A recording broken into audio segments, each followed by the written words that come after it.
Eyes on Washington, D.C. this week after that shooting at the congressional baseball practice. And out of that tragedy, there is now a renewed push to be more bipartisan. Krista DeBille now with two of our local representatives, Congressman Emmanuel Cleaver and Kevin Yoder. Gentlemen, thanks so much for joining us. And Krista, an important conversation tonight. You know, when we saw that you guys had written an op-ed together, immediately I just thought, what a great thing to do to really push this. And the thing I like the most about it is you really live it, and I've witnessed that. So first of all, thank you for that.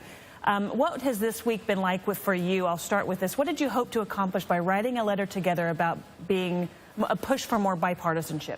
Well, to do just that, to serve as examples for other members, 435 members of Congress, who, if they had a personal relationship with someone in the other party, might be a little less inclined to attack and to call names. And so we must be the example of the change we want. And I want to just read this one line in case someone hasn't seen it. But if our political arguments are based on the premise that one side is right and the other is evil, it makes it much easier for twisted minds to justify violence. I'll just go to you next because we've talked to him first. But why is this so important to you? Well, I think we've seen the political rhetoric and the anger in this country really simmer to a boil. And the heartbreaking shooting that occurred, the potential assassination really that occurred in Washington a couple of days ago has really just struck at the heart of many of us personally. Congress was very somber this week. Members were crying and hugging each other. And so we've seen that the rhetoric and the anger can really boil to a point where people get hurt and where people act out on that. And so part of the issue is that we've gotten to a point in this country where we think we're right and we think the other person is so wrong that they're evil.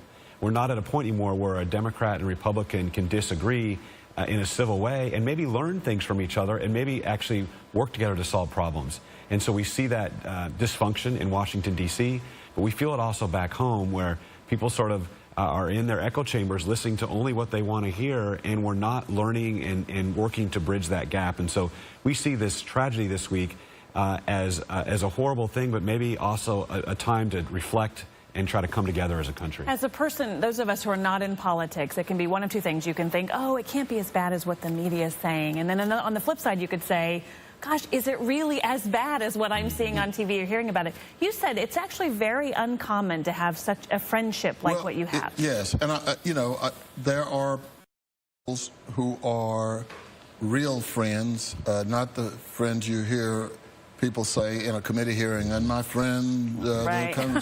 That's pretend. Right. But there are real friends, and I've tried to share with people that Whip Scalise and Cedric Richmond. Cedric Richmond is a Democrat from New Orleans. They are real friends. He's one of the few people they're allowing into the hospital to see Mr. Scalise. So there are such relationships, but they're not enough.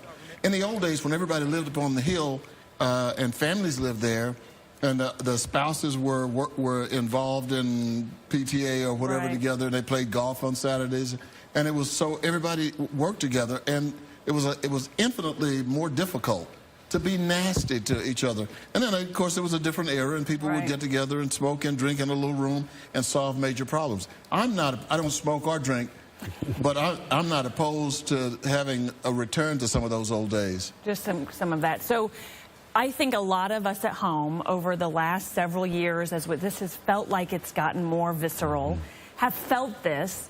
What can constituents, those of us at home that feel this way too, like we should be able to have these conversations, what do you say to them? Well, I'd say, we all have a responsibility, from the President of the United States to each of us, to the media, to all of us as constituents and to citizens of this country. What sort of tone are we setting when we discuss things with our neighbors? Do we have friends in the opposite political parties that we're willing to sit down and have conversations with? Do we only, great if they want to watch only 41, but if they're watching cable news stations, are they only watching one type of news and not getting opportunities to hear more things?